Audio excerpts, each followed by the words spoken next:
हाँ अच्छी जी, मेरी आवाज आ रही है नमस्कार। आपको? हाँ हाँ आ रही है, आवाज आ कौन रही है? ठीक है सर। है जी। कैसे हैं, सब बढ़िया? जी जी सर, आप कैसे हैं? बस बस बढ़िया। आप ऊपर वाले की दुआ से अच्छे से जी रहे हैं। जी जी। अच्छू जी, आज ये जो इंटरेक्शन मैं रखने वाला हूँ, उस पे बेसिकली बच्चों के क्वेश्चंस होते हैं जनरली मेरे सेशंस में। बच्चों के जो डाउट्स जी होते हैं, जो हमारे यहाँ से प्रिपरेशन कर रहे हैं, या फिर और भी जो फ्यूचर एस्पिरेंट्स आ रहे हैं, या फिर जो कुछ नंबरों से चूक गए हैं कुछ बच्चे, तो उनको थोड़ा सा एक सोर्स ऑफ मोटिवेशन भी होता है। आपकी जर्नी के बारे में थोड़ा सा जानकारी हम लोग चाहेंगे, ताकि बाकी लोग भी जो है अपने उस चीज़ को यूज़ कर सके। सबसे पहले मैं अपने दर्शकों को बताना चाहूंगा, एस्पिरेंट्स को, फ्यूचर एस्पिरेंट्स को, कि हमारे साथ जो है अच्युत ठाकुर जी जुड़ चुके हैं। और बेसिकली इन्होंने दो एग्जामिनेशन क्रैक किया हुआ है। एक तो यूपीएससी का जो ड्रग इंस्पेक्टर हुआ था, गवर्नमेंट ऑफ एनसीटी दिल्ली वाला, उसको भी इन्होंने क्रैक किया। और उसके साथ साथ जो बीपीएससी का ड्रग इंस्पेक्टर का भी जो रिजल्ट आया है, उसमें 4th रैंक आई है सर की। So definitely it's a big achievement. ये बहुत बड़ी उपलब्धि है किसी के लिए भी। सो सबसे पहले मैं और मेरी टीम की तरफ से बहुत बहुत बधाई सर आपको। Thank you sir. जी। सर वही, देखिए, कॉमन सा क्वेश्चन होता है सभी लोगों के लिए, क्योंकि सर दो दो एग्जामिनेशन एक साथ क्रैक करना, वो भी खास करके यूपीएससी डीआई को भी और बीपीएससी डीआई को, sir it's a big achievement. मेरे हिसाब से तो बहुत बड़ी उपलब्धि है सर। और किसी भी परिवार के लिए और किसी इंडिविजुअल के लिए बहुत प्राउड मोमेंट होता है सर। तो कैसी रही जी जर्नी सर, और कैसा रहा लोगों का एक्सपीरियंस सर, कैसा रहा रिएक्शन आपके फैमिली का सर? जी सर, डेफिनेटली लोग, घर वाले अत्यंत खुशी है। तो जी पहले अपनी जर्नी से स्टार्ट करूँ तो पहले मैंने अपना बी फार्म कंप्लीट किया था बिरला इंस्टीट्यूट ऑफ टेक्नोलॉजी मैसरा से। उसके बाद मैंने 2021 में नाइपर मोहाली ज्वाइन किया फार्माकोलॉजी एंड टॉक्सिकोलॉजी में। उधर मैंने अपना एमएस कंप्लीट किया। और उसी के दौरान सेकेंड ईयर में नोटिफिकेशन आए दिल्ली के भी और बिहार ड्रग इंस्पेक्टर के भी। जी जी जी। तो वहीं पे थोड़ा थोड़ा पढ़ना स्टार्ट किया, थोड़े बी फार्म के कॉन्सेप्ट रिवाइज किए। तो देन फिर साथ ही इस साल ये दोनों एग्जाम्स हो गए, आसपास ही 2-3 महीने के अंतराल। तो थोड़ा फायदा रहा कि आसपास एग्जाम थे तो एक एग्जाम के लिए पढ़ लिया तो दूसरे में भी काम आया।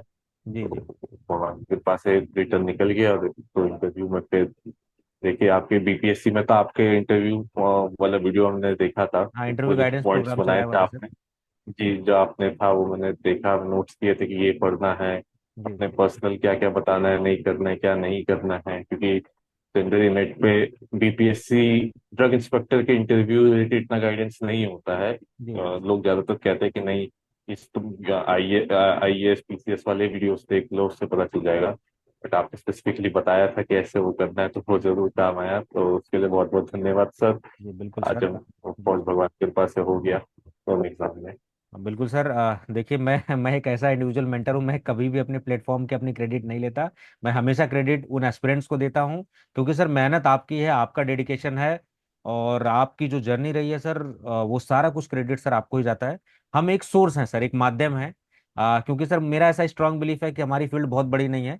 अगर हम कुछ लिमिटेड लोग हैं, अगर अपनी फील्ड में हम थोड़ा सा भी इनपुट अगर दे पाए, और कुछ लोगों की बेहतरी लाइफ में होती है सर, डेफिनेटली वो हमारे लिए बड़ा अचीवमेंट है सर। तो इस भाव से मैं जो है इस प्लेटफॉर्म को भी रन करता हूँ, और जो भी मेरे एक्सपीरियंसेस होते हैं सर, वो शेयर करता हूँ जरूर मैं स्टूडेंट के साथ। सर, इसमें बहुत सारे क्वेश्चंस बच्चों के हैं, डाउट में मन रहते हैं सारी चीज़ें। और एक एक बहुत बड़ा एस्पेक्ट रहता है सर कि क्या मतलब बहुत ज़्यादा एक्सपीरियंस होना जरूरी है, क्योंकि सर दो अप्रोच है इसमें, एक तो एक्सपीरियंस कैंडिडेट है, एक फ्रेशर कैंडिडेट है। तो सर आप थोड़ा सा अपने बारे में बताएं कि आपका जो मास्टर्स वो कब का पास आउट है, और आपको कितने एक जर्नी, एक समय, कितना समय लग गया सर आपको इस गोल को अचीव करने में लगभग? जी, जब फॉर्म भरने के टाइम मेरा भी यही डाउट था, क्योंकि जी उस टाइम मेरे पास भी एक्सपीरियंस नहीं था। जी और अभी मैं बोलूँगा कि जिस प्रकार की मैं जॉब में हूँ उसमें, मतलब फैक्ट्री शेड्यूल CC1 वाली जॉब मेरी नहीं है। तो जी आप जी मान लीजिए मेरे पास 0 महीने का एक्सपीरियंस है। जी जी जी बट अब आजकल सरकार ऐसे नियम ले आए हैं कि एक्सपीरियंस को होना अनिवार्य नहीं है। वेदर वो यूपीएससी हो बीपीएससी, तो शायद केस अभी चल रहा है। और यूपीएससी वालों ने तो मना कर दिया कि हमको नहीं एक्सपीरियंस रिक्वायर्ड है। तो इसीलिए आप अगर कोई भविष्य में कोई ऐसा एग्जाम निकले और लोग बिल्कुल ये सोचना छोड़ दे कि नहीं एक्सपीरियंस रिक्वायर्ड है, होता है नहीं होता है, क्योंकि अब मोस्ट ऑफ द केसेस में स्टेट्स ने मना कर दिया कि एक्सपीरियंस इज नॉट रिक्वायर्ड। हाँ सर, उसमें बिल्कुल मैं बच्चों को भी सर गाइड करता हूँ, क्योंकि उसमें रूल 49 है डीएनसी एक्ट का। उसमें बोला कि ओनली दोज इंस्पेक्टर जो शेड्यूल सी में एक्सपीरियंस चाहिए वहीं पर ही केवल चाहिए, अदर देन C1X के लिए क्यों उसमें मैंडेटरी करना। तो बहुत सारे सुप्रीम कोर्ट के और हाई कोर्ट के रूलिंग में बच्चों को सर कंफ्यूजन रहता बड़ा काफी एक्सपीरियंस को लेके कि नहीं शेड्यूल सी मैंडेटरी ही है। लेकिन सर आप लाइव एग्जाम्पल हैं कि ऐसा नहीं है। और जर्नी सभी के लिए, किसी के लिए शॉर्ट भी हो सकती है, किसी के लिए लॉन्ग भी हो सकती है। आपने जब पास आउट किया उसके बाद दो दो एग्जाम निकाला सर, तो डेफिनेटली। और बैकग्राउंड सर स्ट्रांग रहा है डेफिनेटली। बीआईटी मेसरा एक one of the best university है इंडिया में। और नाइपर की तो सर बात ही, मैं तो बीइंग एज ए नाइपेरियन खुद जान रहा हूँ उसको सर। सभी का सपना होता है कि मोहाली में जो है जाया जाए और थोड़ा सा वहां से कुछ जो है चीजें अच्छी सीख के निकला जाए सर। और नाइपर के ज्यादातर एस्पिरेंट सर डेफिनेटली बहुत अच्छी जगह ही हैं, ऑलमोस्ट ज्यादातर इंडस्ट्री में हो चाहे वो जॉब में हो सर। जॉब में आप देखेंगे टॉप पोजीशन पे ही पाएंगे, और इंडस्ट्री में भी टॉप नॉच पोजीशन पे ही रहेंगे सर वो लोग, ज्यादातर बच्चे हैं। सर उसमें एक तो सर इंटरव्यू का एक्सपीरियंस सर आपसे जानना चाहूंगा, क्योंकि आप एक ऐसे बहुत सेलेक्टेड ऐसे कैंडिडेट हैं जो कि जिन्होंने यूपीएससी भी क्वालिफाई किया हुआ है, जिन्होंने जो और बीपीएससी भी क्वालिफाई किया है सर। एक स्टेट एग्जामिनेशन है, एक उधर का गवर्नमेंट ऑफ एसटीडी दिल्ली है, लेकिन सर यूपीएससी वहां पर ले रही है। तो यूपीएससी बॉडी दोनों डिफरेंट हैं। तो दोनों के इंटरव्यू में कुछ आपको डिफरेंस सर देखने को नजर आया? क्योंकि वो सेंट्रल बॉडी उधर कंडक्ट करा रही है, इधर स्टेट बॉडी कंडक्ट करा रही है सर। तो क्या एक्सपीरियंस रहा सर इंटरव्यू का, वो थोड़ा साझा करें आप।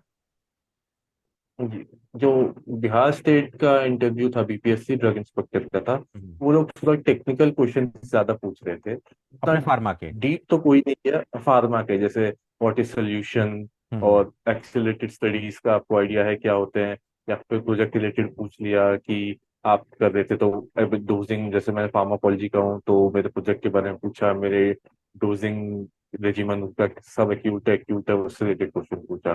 जी। यूपीएससी में थोड़ा उनका सिचुएशन बेस्ड क्वेश्चन था कि आप करेंटली जॉब कर रहे हैं तो इस हम्म। जॉब से सोसाइटी को क्या बेनिफिट है, ई हम्म। फार्मेसी के बारे में आपका क्या राय है आपकी कि whether it should be there और नॉट। तो थोड़ा उनका सिचुएशन बेस्ड ज्यादा क्वेश्चन था, क्योंकि उधर थोड़ा मेरे को ऐसा फील हुआ कि टेक्निकल भी हम्म। उन्होंने भी पूछा, बट उनका 50-50 रेशियो था सिचुएशन और टेक्निकल बेस्ड। क्योंकि बीपीएससी में 90% मेरे को टेक्निकली पूछे गए, तो शायद स्टेट में इनका फोकस ज्यादा इधर ये रहता है, और यूपीएससी में दोनों का मिश्रण हमको देखने को मिलता है। जी जी बिल्कुल। सर जो मैं समझ पाया हूँ, जो मेरी अंडरस्टैंडिंग अब तक का एक्सपीरियंस रहा है उसमें आपकी राय, आपकी ओपिनियन डिफरेंट हो सकती है सर, सभी की ओपिनियन अलग अलग हो सकती हैं। इसीलिए भी इंटरव्यू शेड्यूल किया गया है कि आप अपने एक्सपीरियंस साझा करें सर। उसमें ये रहता है कि ज्यादातर एक कॉमन फैक्टर है इंटरव्यू में कि पर्सनालिटी को चेक किया जाता है, चाहे वो डिफरेंट डिफरेंट क्वेश्चंस पूछ के, चाहे वो सिचुएशन बेस्ड हो, चाहे वो टेक्निकल क्वेश्चंस हो कि कैसा सिचुएशन। आपको क्या लगा सर कि क्या ये पर्सनालिटी ही चेक कर रहे हैं, या फिर दोनों में अलग अलग कुछ वो फैक्टर्स जो है चेक करना चाह रहे हैं? और पैनल कितने कितने का था सर, यूपीएससी और बीपीएससी दोनों वाला? नहीं, बिल्कुल सर पर्सनैलिटी ही चेक करते हैं, क्योंकि टेक्निकल तो आप रिटर्न एग्जाम निकाल कर आ गए हैं, बिल्कुल। तो उनको तो पता है कि आपके पास नॉलेज है। जी जी तो बिल्कुल। उसमें शायद फोकस नहीं रहता है, मोर पर्सनैलिटी पे ही रहता है। हम्म। और मेजरली मैंने दोनों एग्जाम में सुने 3-4 लोगों का ही पैनल था, जी। यूपीएससी में बीपीएससी में भी। तो कितने ये कितने का मेरे को सर आइडिया जैसे था यूपीएससी क्योंकि में कितने का था ऑलमोस्ट, और बीपीएससी? यूपीएससी में तीन का था मेरा पैनल, और बीपीएससी में भी 3 का था, बट बीपीएससी में 2 पैनल थे, एक में मैंने सुना 4 लोग भी कंपोजिशन थे। सर, कंपोजिशन जैसे कैसे कैसे था, मतलब एक तो सिविल सर्वेंट होते हैं, एक अपने जैसे यूपीएससी में जो मेरा एक्सपीरियंस रहा उसमें डीसीजीआई एक बैठते हैं। तो आपके वाले पैनल में कुछ ऐसा जी था या कुछ डिफरेंट था सर? सर, और एक कोई अपने बताते तो कोई रिनाउंड नहीं है जो है कोई। एजुकेशन के रहते हैं, आप कोई बहुत बड़े प्रोफेसर होंगे उसमें, तो ऐसा कुछ जी था सर, क्या? वही मैंने भी सेकेंडरी मतलब दूसरों से सुना था कि यूपीएससी में कि आईएएस सर थे और सीडीएससीओ और प्रोफेसर थे, और हाँ हाँ। बीपीएससी में भी यही विषय मैंने सुना था कि वहां पे भी जी जी। बैठे थे। अब हम्म। वो कौन थे नहीं थे वो लोग बताते नहीं है हाँ तो नहीं वो सर, लोग पता तो लग ऐसे ही जाता है, जो क्वेश्चन पुराने लोग पूछते। हैं वो तो देखे रहते हैं। जैसे जो हाँ, प्रोफेसर पुराने होते हैं वो तो लोग आइडेंटिफाई सब हो बता जाते हैं देते। क्योंकि रिनाउंड होते हैं वो। जी जी। जी, तो ऐसा था। हाँ हाँ। सर ये जो क्वेश्चंस ज्यादातर मैं पूछ रहा हूँ ना, ये बच्चों के डाउट है एक्चुअली। अब मेरे भी कुछ छोटे मोटे डाउट्स हैं। जी जी मेरे तो अपने खुद के जी एक्सपीरियंस है, लेकिन मैं चाहता हूँ कि आपके जो एक्सपीरियंस है जो, क्योंकि मॉडर्न अगर कुछ प्रॉब्लम है तो उसका सोल्यूशन भी मॉडर्न ही होना चाहिए। और प्रीवियस ईयर पेपर का जी सर काफी जो मैंने सेशंस किए ना उसमें जैसे कुछ डिसाइडिंग फैक्टर समझ में आए कि जो टॉपर्स कॉमन कर रहे हैं। एक तो नोट्स मेकिंग प्रोसेस है सर, रिवीजन को मल्टीपल रिवाइज करना, सारी चीज़ों को डेडिकेशन के साथ चीज़ें पढ़ाई करना। आपके सर जर्नी में क्या ऐसी यूनिक चीज है, क्योंकि मुझे लगता है कि आपको बहुत ज्यादा समय नहीं लगा और दो बड़े एग्जाम आपने क्रैक किए, जो कि सपना होता है सभी का। तो ऐसा क्या यूनिक आपने किया सर जी कि जिसमें यूपीएससी भी आ गया आपके जद में और बीपीएससी भी आ गया? सर, यूनिक तो वही, जैसा आपने कहा कि वही नोट्स पढ़े थे जो बी फार्म के टाइम में, जो जीपैट के टाइम बनाए थे, उसी हम्म को रिवाइज किया तीन से हम्म चार बार 5 बार। फिर एमसीक्यू का भी बहुत इंपॉर्टेंट रोल रहा, क्योंकि या तो बहुत बार सेम क्वेश्चन या उसी के आसपास आ जाता है, हम्म। और आपको आइडिया भी लग जाता है कैसे क्वेश्चन आएंगे। तो यही है बस, रिविजन और प्रैक्टिस, यही दो चीज मेन की पॉइंट्स हैं ये एग्जाम निकालने का। रिवीजन एक तो यही डिसाइडिंग बोलना फैक्टर है चाहूंगा। आपकी प्रिपरेशन में सर, कि आपको क्या लगता है जी। कि रिवीजन के अलावा कुछ ऐसा, कुछ उसके इतर कोई फैक्टर हो जो डिसाइडिंग रहा हो काफी? सर वही, सर रिवीजन ही किया और प्रैक्टिस की, क्योंकि अगर आप डेली 20-25 एमसीक्यूज भी सॉल्व कर लें तो सोचिए 10 दिन में 250 हो गए, महीने में 3 दिन हो गए तो 750 हो गए। तो ऐसे ऐसे आप 10-12 महीने का लगाइए तो कितने सारे एमसीक्यू हो जाएंगे, क्योंकि नोटिफिकेशन से एग्जाम होते हुए भी 8-9 महीने का गैप हो जाता है। बिल्कुल उसमें भी बिल्कुल। आप पूरा एकदम लगन से अगर डेली रिवाइज कीजिए, थोड़े थोड़े एमसीक्यू डेली लगाइए, तो बहुत सारे हो जाएंगे, ऐसा मैं मानता हूँ। इंटरव्यू का सर थोड़ा सा कुछ और एक्सप्लोर करना चाहूंगा, क्योंकि आपने कहा कि बहुत सारी कम गाइडेंस वीडियोस हैं। तो जब आप लोग खुद उस पोजीशन पे आ चुके हैं, तो मैं चाहता हूँ कि जो फ्यूचर जनरेशन है आपसे भी कुछ सीखे, और जो चीज़ें सीखने वाली है, हम सब भी सीख सकते हैं। ऐसा नहीं कि मेंटर हमारे पास बहुत जी अनलिमिटेड नॉलेज नॉलेज है हमारे पास, हम लोग भी सीखते ही हैं। एक लर्निंग जी प्रोसेस है, ऑनगोइंग प्रोसेस है।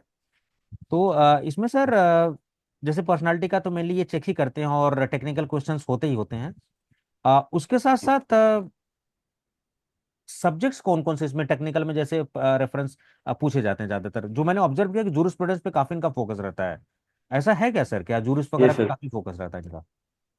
यस सर, यूरिस पे, क्योंकि काम ही हमारा उसी का राउंड रिवॉल्व करता है। हम्म यूरिस्प्रूडेंस है आपका, फार्मास्यूटिक्स पे क्वेश्चन अच्छे पूछे जाते हैं। उसके हम्म बाद वो फार्माकोलॉजी पे भी आ जाते हैं। एक हम्म, आध केसेस में केमिस्ट्री और कोग्नोसी आ जाती है। जी। पर मेनली दो ही चीजें, अगर आप फ्रेशर हैं तो आपके प्रोजेक्ट पे, वेदर बी फार्म का फाइनल जो लेटेस्ट हो या एम फार्म का, उस पे क्वेश्चन रहेंगे। अगर आप जॉब करते हैं तो जॉब के अराउंड भी वो क्वेश्चन पूछ सकते हैं कि आप क्या कर रहे हैं अभी, उसकी समाज में क्या नीड है, उससे क्या बेनिफिट हो रहा है समाज को। तो मेनली, तो अगर थ्योरी की बात करें तो आपकी ये जूरिस, सुटिक्स, कोलॉजी, और फिर आपका करंट जो भी प्रोफाइल रहा है, प्रोजेक्ट वर्क, और आपकी जॉब प्रोफाइल, तो ये ऑर्डर में तीनों चीजें आपको होनी चाहिए अच्छे से पता। एज ए मेंटर, जब मैं अच्छू जी इसमें डील कर रहा हूँ फार्मा में, तो बहुत सारे क्वेश्चंस होते, कई लोग हैं 3-4 साल से डील कर रहे हैं कि नहीं यार हो नहीं पा रहा है, किसी भी स्टक हो जा रहा है किसी न किसी एग्जाम में। एक क्रैक हो रहा है तो एक नहीं हो रहा है, एक हो रहा है तो एक नहीं हो रहा है, इस तरीके से स्टक हो रहे हैं। और कुछ लोगों का back to back result failure ही आ रहा है। तो आपके ऐसे कुछ जी। आपके लाइफ में फेल्योर्स हो जिससे आपने सीखा हो, और उसको ओवरकम कैसे किया, ताकि ये जो लोग रेगुलर स्टक हो रहे हैं वो कैसे बाहर आए इन सब चीजों से? जी सर, जैसे। फेलियर तो मैं वही बोलूंगा, जैसे हर फार्मा का तो कभी ना कभी सपना रहा था डॉक्टर बनने का। जी तो जी। उस टाइम मेडिकल नहीं निकला था, वो भी सेटबैक था। तो नहीं, उसी टाइम से हमने सीखा कि अपने में ही कुछ कमी रह गई थी, थोड़ी सी मेहनत और करनी थी। बाकी तो 90% कीजिए, कभी कभार कुछ अच्छा ही भगवान को देना होता है, तो शायद वो एग्जाम ना निकल रहा हो। हताश, मतलब कहना बड़ा आसान है, अब हो गया मेरा कि नहीं नहीं हताश मत होइए, हो जाता है, बट नहीं होता है तो थोड़ा सा तो मैं समझ रहा हूँ कि कष्ट होता है आदमी को, बिल्कुल बस सर। आगे आज बढ़ते मेरी। रहिए, जब तक मौके तो आते रहते हैं। जी जी सर, बताएं, जी सर। कंटिन्यू करें सर अपनी बात। नहीं नहीं सर, कोई नहीं, आप बोलिए ना, मेरा हो गया। हाँ हाँ। एक्चुअली सर, मैं ऐसा मेंटर हूँ ना, मैं दोनों चीज़ों पे बात करना चाहता हूँ कि मतलब जो सब लोग तो जो सक्सेस हो जाते हैं उनकी ज़्यादातर ऑलमोस्ट पूरी दुनिया बात करती है। लेकिन जो सर नहीं सक्सेस होते, मैं जी उनका भी पक्ष रखता हूँ, उनकी तरफ से भी, उनसे भी बात करता हूँ मैं कि आखिर क्या ऐसा रहा, चैलेंजेस रही आपके उसमें, और क्या प्रॉब्लम रही है, फिर उस पर डिस्कस करके फिर वो आगे की स्ट्रेटजी बना के वो आगे पीछे हो ही जाते हैं मैनेज होके। लेकिन सर उसमें 2-3 साल से कई लोग हैं ऐसे कि जो 2-3 साल से स्टक हो गए हैं, सेम गलतियां कर रहे हैं और सेम रिजल्ट आ रहा है। तो मैंने उनको यही सुझाया कि आप एक बार सेल्फ एनालिसिस जरूर करिए अपनी, कि कहाँ गड़बड़ हो रही है आखिर। क्या वो एग्जाम प्रेशर आप हैंडल नहीं कर पा रहे, क्या वो रिवीजन में प्रॉब्लम है, आपके कॉन्सेप्ट नहीं क्लियर हैं, या सही मेंटर आपको नहीं मिल रहा है, या आपकी जो टीम है, जो आपके साथ साथी संगाती लोग हैं, वो सही तो नहीं है, ऐसा कैसा है, मतलब क्यों क्यों प्रॉब्लम हो रही है? एक तो ये सर अप्रोच है। आपको क्या लगता है कि बार बार ये जो स्टक हो रहे हैं इसको कैसे शॉर्ट आउट किया जाए?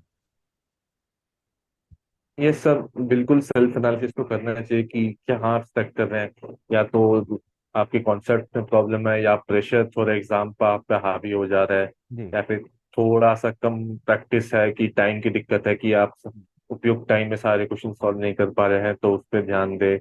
और इतना मतलब मैं बोलूंगा, अगर 2-3 बार नहीं भी हो रहा तो आदमी को फिर कुछ ऑल्टरनेटिव भी ऐसे करना चाहिए, क्योंकि दुनिया में तो जैसे नाइपर मैं हूँ, मैं बहुत ऐसे लोगों को जानता हूँ, मेरे दोस्त हैं जो प्राइवेट जॉब्स भी कर रहे हैं, बहुत अच्छी लाइफ मतलब उनकी है। ऐसा नहीं कि सरकारी तो थोड़ा अपने देश में है कि नहीं है, या तो सरकारी या कुछ नहीं, एक बार जो इसमें मैं बोलूंगा कि एकदम हताश हो जाइए, बट दूसरे भी ऑप्शंस हैं, थोड़ा सेल्फ एनालिसिस कीजिए कि क्या मैं कर पा रहा हूँ, क्या ये सब कमियां ऐसी है जिनको सॉल्व किया जा सकता है, या फिर क्योंकि एग्जाम में तो सीट लिमिटेड है, तो किसी का होगा तो किसी का नहीं होगा। हाँ बिल्कुल सर, तो ये अगर फैक्ट है। आपका नहीं हो रहा है तो उसमें हताश होने की बात नहीं है। लाइफ में बहुत सारे ऑप्शंस हैं, बहुत हुआ है, तो वो थोड़ा आदमी को सेल्फ एनालिसिस कर लेना चाहिए कि और भी अच्छी कुछ अपनी कमी के कारण अगर वो दूर हो पा रही है तो उस पर बेशक काम करे। अदरवाइज दूसरे भी ऑल्टरनेटिव ऑप्शंस बहुत अच्छे हैं, बहुत सारे हैं, इतना लोगों को इतने इनके पीछे भागना नहीं चाहिए। मेरा ये है पर्सनल ओपिनियन, हो सकता है बिल्कुल बहुत सर कोई बिल्कुल। डिसएग्री भी करते हो, बोले अब तो इसका हो गया, अब तो ये ज्ञान दे रहा है। बट बिल्कुल सर, कहने वाले कहते हैं, लेकिन सर जो स्ट्रगल होता है ना, वो बहुत कम ही लोग जी समझ पाते हैं कि वो जो आज अचीवमेंट है उसके पीछे की एक बहुत बड़ी स्ट्रगल होती है सर। जी सर। रेणु जी से बात हो रही थी अभी, रेणु ठाकुर जी जो है वो, उनका भी यूपीएससी में आया हुआ है और बीपीएससी में भी आया हुआ है। तो जी वो अपनी जर्नी सर शेयर कर रही, तो उसमें बताया कि मेरा सफदरजंग में मैंने एग्जाम दिया, मेरा सिलेक्शन हो के भी उन्होंने फाइनली सेलेक्ट नहीं किया, मुझे रिक्रूट नहीं किया। मैंने कहा मैडम देखिए, जब लाइफ में कुछ नहीं होता है ना, तो कुछ बड़े की तैयारी है। क्योंकि अब मैंने एक वीडियो देखी थी पंकज त्रिपाठी जी की, बहुत बढ़िया एक्टर है वो भी, बिहार के। और उनकी जी बड़ी अच्छी लाइन वो लगी कि भाई तैयारी आपकी जो है कुछ बड़ी होने वाली है। और मैडम का ऐसा हुआ कि यूपीएससी में भी आया उनका, बीपीएससी में भी, दोनों में आया। तो एक तो सर ये एस्पेक्ट है कि कभी भी अगर लाइफ में कुछ चीज़ें नहीं हो रही तो होपलेस नहीं होना है, हमें कॉन्टिन्यूटी के साथ जो है लगे रहना है और गोल पे स्टक होना है सर। एक सर अप्रोच है, मैं थोड़ा सा आपका ओपिनियन जानना चाहूंगा इस पे कि आपने बहुत सारी सीरीज भी देखी होगी सर, उसमें प्लान बी की बात की गई थी कि क्या लाइफ में हमें प्लान बी जी बनाना चाहिए क्या। उसमें सर दो एस्पेक्ट मैंने ऑब्जर्व किया, कुछ लोग इसलिए प्लान बी बनाते हैं कि चलो ये नहीं हुआ जिंदगी में तो ये तो कर ही लेंगे। एक होता है कि नहीं, प्लान बी नहीं बनाते हैं, सारा का सारा डेडिकेशन प्लान ए को देते हैं, अगर प्लान बी रहेगा तो ए भी नहीं हमारा कामयाब होगा। तीसरा एक एस्पेक्ट आज मुझे पता लगा, जो मैंने इंटरव्यू किया उसमें पता लगा कि नहीं, तीसरा प्लान ये भी हो सकता है कि आप प्लान बी को प्लान ए के सक्सेस के लिए यूज कर सकते हैं। दिमाग में प्लान ए ही हमेशा रहेगा, लेकिन प्लान बी आपका जरिया हो सकता है प्लान ए तक पहुंचने का। तो सर आपको क्या लगता है कि प्लान बी होना जरूरी है या फिर प्लान ए काफी है? नहीं सर, प्लान बी मेरे हिसाब से होना चाहिए। प्लान ए आपके दिमाग में रहना, एकदम प्लान ए ही आपको दिन रात सोचना चाहिए उसके बारे में, ये हो ना हो।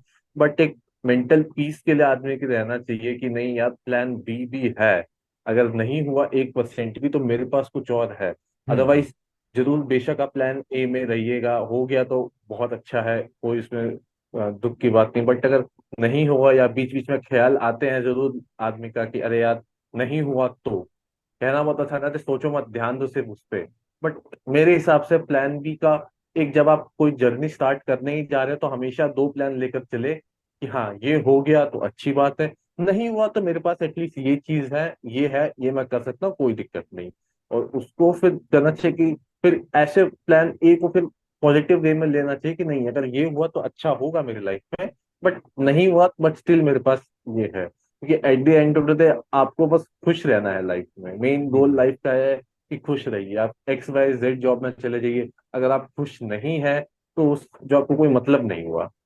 कि अगर आप इवन ड्रग इंस्पेक्टर बन जाए, फिर कहीं और जाके काम करें, आपको लाइफ में बस खुशी मिलना है, खुशी, पीस, ये ज्यादा इम्पोर्टेंट है, मतलब ज्यादा दिन की आप बोल दे कि नहीं मैं गेजेटेड ऑफिसर हूँ, IAS ऑफिसर हूँ, दैट वो ज्यादा मतलब दूसरों को बताने के लिए ठीक है, बट मैं मानता हूँ कि at the end of the day peace और हैप्पीनेस ज्यादा मैटर करती है।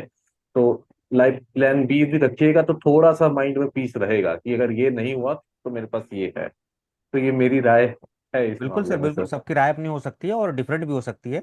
और हमें डिफरेंट ओपिनियन को रिस्पेक्ट भी करना चाहिए। अगर हमें वो सूट कर रही है तो जी हम उसको फॉलो भी कर सकते हैं।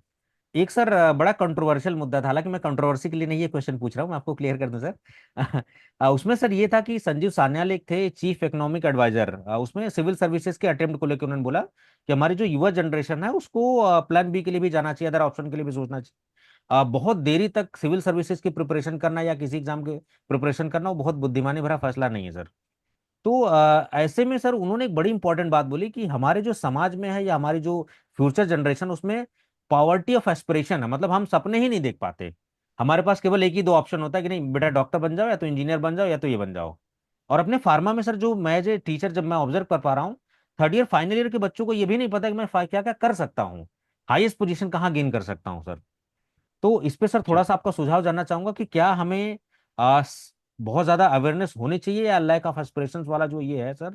और दूसरी बात, अगर हम तैयारी कर रहे हैं तो कितना समय तैयारी तक दिया जाए, क्या मतलब 4 साल 5 साल 3 साल, कब रोक दिया जाए अपने आप को, क्योंकि एक यूथ का जो एनर्जी है वो सही डायरेक्शन में यूज हो सके सर।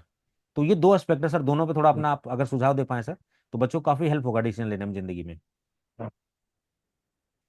जी सर, मैं तो यही बोलूंगा इस मामले में, मैंने जो अपने एक्सपीरियंस से सीखा है जी सर। कि फॉर्चुनेटली जो संजीव सान्याल जी ने कहा था वो यूपीएससी रिलेटेड था, वो जी सिविल जी सर्विसेज का। जी जी फार्मे का एग्जाम्स फॉर्चुनेटली उतना डिफिकल्ट नहीं होता जितना वो जी जी यूपीएससी लेवल का होता है। जी जी तो जी। अगर कोई अगर पढ़ रहा है अभी, आप बैचलर्स में ही अपने कॉन्सेप्ट स्ट्रॉन्ग कर लीजिए, नोट्स अच्छे से बना लीजिए, लेवल पे आता है। उसी टाइम हम्म अपने कॉन्सेप्ट स्ट्रॉन्ग कर लीजिए। हम्म। और फार्मासिस्ट फिर भी मैंने देखा है आते रहते हैं, ड्रग इंस्पेक्टर थोड़ा इरेगुलर एग्जाम्स हैं।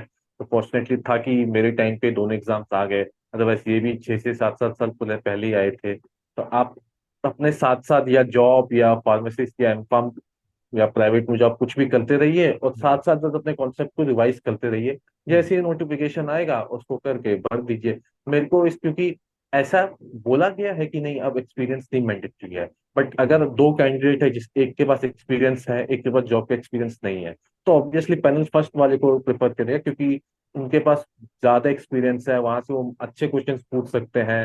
हम्म और उनको और करेक्टर का एनालाइज होता है, ज्यादा वो एक्सपीरियंस जो बी फार्म के बाद कुछ नहीं कर रहा है। जी तो जी वो थोड़ा नेगेटिव इम्पैक्ट तो पड़ता है। तो आप जरूर कुछ ना कुछ करते रहिए लाइफ में, whether job whether it studies.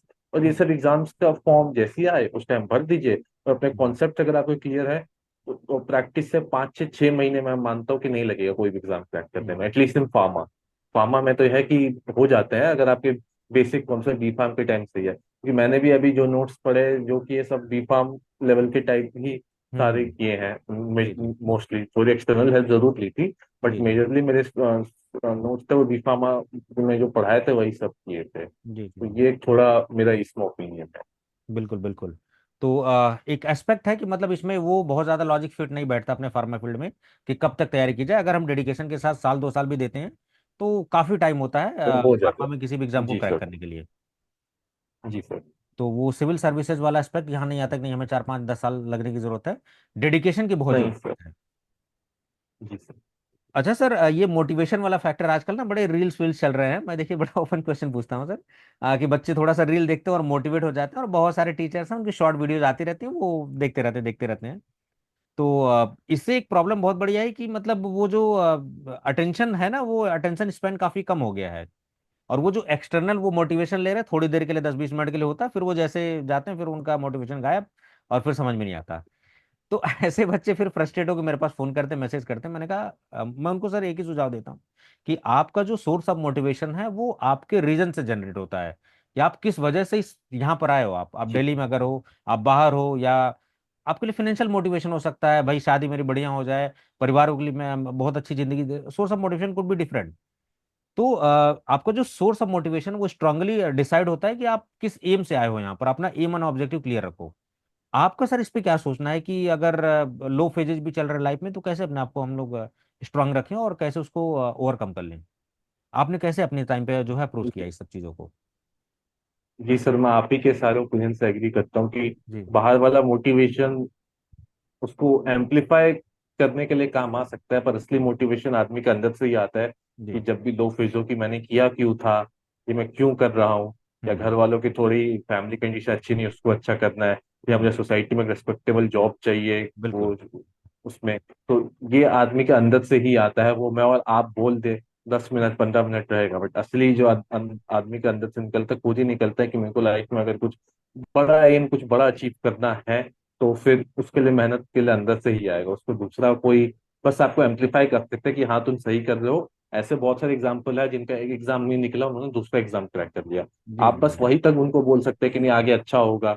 अब उसके बाद आप, हमको तो अंदर से खुद ही मेहनत करनी पड़ेगी, जी वो तो जी कोई नहीं कर सकता उनके बदले। तो मेन मोटिवेशन तो अंदर से ही आता है आदमी के। जी दूसरे एक्सटर्नल सोर्सेज बस थोड़ा एम्पलीफाई कर सकते हैं उसको। जी जी। मेरा ये भी आपसे सिमिलर व्यूज ही है इस मामले में। हाँ जी जी सर। सर क्योंकि जॉब प्रोफाइल में आप अभी हैं इस समय, तो एक एक दो दो एस्पेक्ट हैं सर। दो तरह के कैंडिडेट हैं जो मैं अभी डील कर रहा हूँ बच्चों को। एक तो फ्रेशर वाले हैं और एक एक्सपीरियंस के साथ साथ है।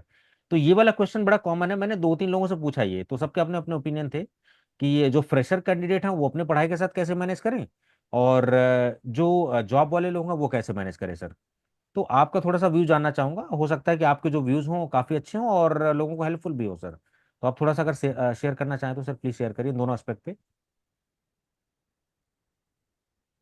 फ्रेशर्स वालों के लिए तो थोड़ा कंपैरेटिवली इजी है, वो तो जो चीज पढ़ रहे हैं वही चीज एग्जाम में आ रहा है। तो हम्म बस यही है, जो अभी पढ़ रहे हैं उसके साथ पूरा पूरा पिछला ना भूलते जाए, हम्म उसको भी रिवाइज करते हैं। ऐसे कोई क्लासिफिकेशन है फार्माकोलॉजिकल ड्रग्स की, तो उसको मतलब कॉन्स्टेंटली आपको रिवाइज करना होता है, अदरवाइज आप भूल जाइएगा।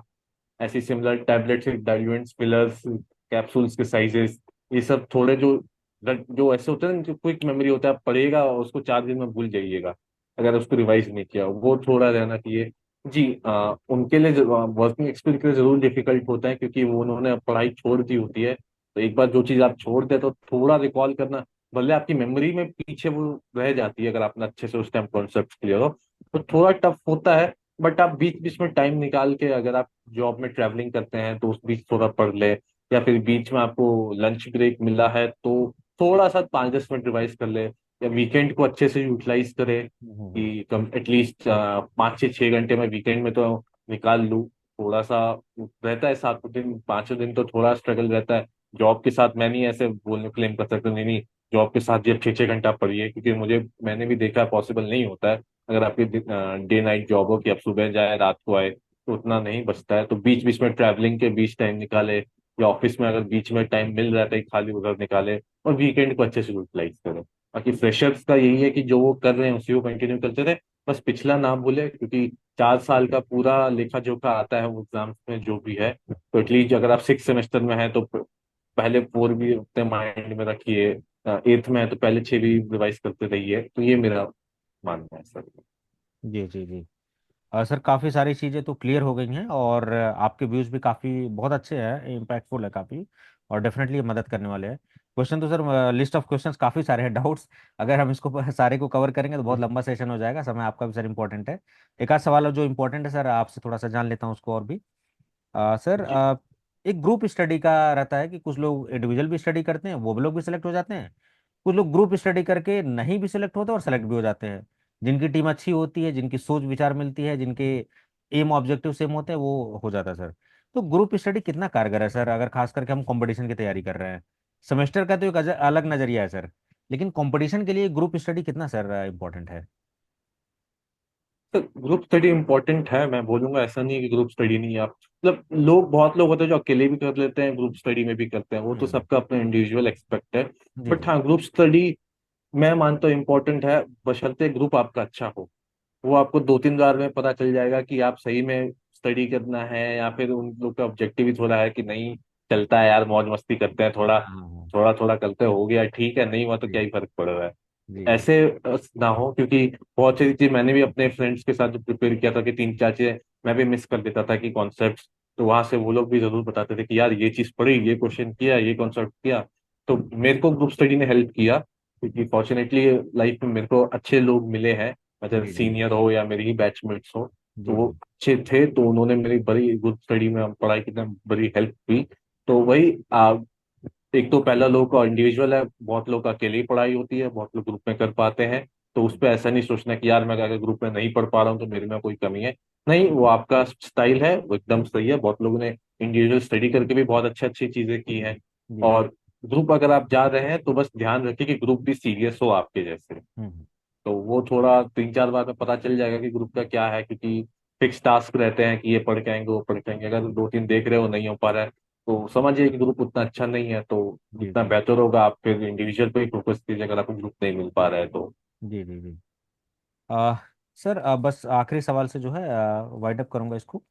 आ, एक एक सर कॉमन सा रहता है कि मतलब हम सभी की जर्नी में कुछ ऐसे की लर्निंग्स होते हैं जो हम सीखते हैं अपनी जर्नी के दौरान। तो आपकी सर की लर्निंग्स क्या रही हैं जो फ्यूचर एस्पिरेंट्स को अपनाना चाहिए, जो आपको लगता है कि नहीं ये बेहतर चीज़ें हैं और फ्यूचर एस्पिरेंट्स को भी ये चीज़ें जरूर इसके बारे में करना चाहिए। तो आप अपनी जर्नी के दौरान जो आपने सीखा है सर वो थोड़ा सा साझा करें अगर आप।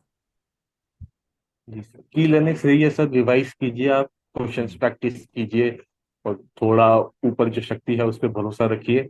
बिल्कुल ये बिल्कुल। 3 होते हैं तो जरूर लाइफ में काम आती है। मेहनत व्यर्थ नहीं जाती है, मैं तो यही बोलूंगा। जी एटलीस्ट जी मेरी नहीं गई, मैंने मेहनत की, थोड़ा अच्छे अच्छे से सारे कॉन्सेप्ट क्लियर रखे, और थोड़ा भगवान पे भरोसा रखा कि नहीं रिजल्ट अच्छा आएगा, और होगी। बस आपको मेहनत और प्रैक्टिस, रिवीजन या प्रैक्टिस बिल्कुल रुकनी नहीं है, आपको करते रहना है। एक नहीं, दो नहीं, फार्मा में भी एग्जाम्स तो आते रहते हैं, कहीं ना कहीं जाके आपको सफलता जरूर मिलेगी। पर हाँ, पूरा 100% टाइम डेडिकेट नहीं करना है, क्योंकि मेरा भी जब डीआई का एग्जाम चल रहे थे तब भी मैंने सोचा कि नहीं, जॉब करते रहना चाहिए, क्योंकि कंपटीशन जॉब है ऑब्वियसली। सक्सेस रेट किसी का होगा तो किसी का नहीं भी होगा। ये सक्सेस सर रेट तो फैक्ट। कभी भी आप 100% उसमें नहीं कर सकते। जी जी तो साथ साथ कुछ ना कुछ करते रहिए, क्योंकि फार्मा का में सब 90% जॉब्स में तो सिलेबस सिमिलर ही रहता है, क्वेश्चंस भी सिमिलर आते हैं। तो आपने 1 2 जॉब की प्रैक्टिस कर ली है तो आपको आइडिया है कि अगले एग्जाम में भी क्या पेपर आएगा। बस थोड़ी बीच में रिवीजन और प्रैक्टिस की जरूरत होगी। जी जी। तो मैंने यही की लर्निंग की है कि प्रैक्टिस और रिवीजन ही आपको अंत तक ले जाएगा। बिल्कुल बिल्कुल सर। बहुत बहुत शुक्रिया सर आपका अचू जी। और जी सर। डेफिनेटली एक बड़ी अचीवमेंट है सर, मैं और मेरी टीम की तरफ से, ट्यूटैक्सो एकेडमी की तरफ से आपको बेस्ट विशेस सर। आप लाइफ में ग्रो करें सर। और मैं ये भी सर साथ में थोड़ा सा एक्सपेक्ट करूंगा सर आपसे कि हमारे जो फ्यूचर जनरेशन, क्योंकि जब हम किसी पोस्ट पर आ जाते हैं तो डेफिनेटली कुछ चैलेंजेस होते हैं, कुछ जिम्मेदारियां होती हैं। लेकिन सर हम चूंकि इस फील्ड से हैं तो हमारी फ्यूचर जनरेशन भी आने वाली, फ्यूचर एस्पिरेंट्स भी आने वाले हैं। तो उनको भी कभी मदद हो सर आप तो जरूर गाइड करें, थोड़ा बहुत उनको सपोर्ट दें अपना, क्योंकि आप उस पोस्ट पे ऑलरेडी आ जी चुके हैं। और जो आगे की चैलेंजेस है वो भी आप सीखने वाले हैं सर, और जो फैसिलिटीज है वो सारी चीज़ आपको समझ में आने वाली सर। तो वो जो एक्सपीरियंस होगा सर डेफिनेटली आप थोड़ा सा शेयर करें, वो मैं इतनी बस एक्सपेक्टेशन आपसे चाहूंगा सर। और बिल्कुल सर।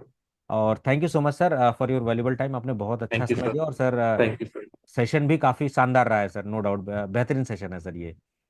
और one second thank you thank you sir so much for sir. Having me. Thank you sir.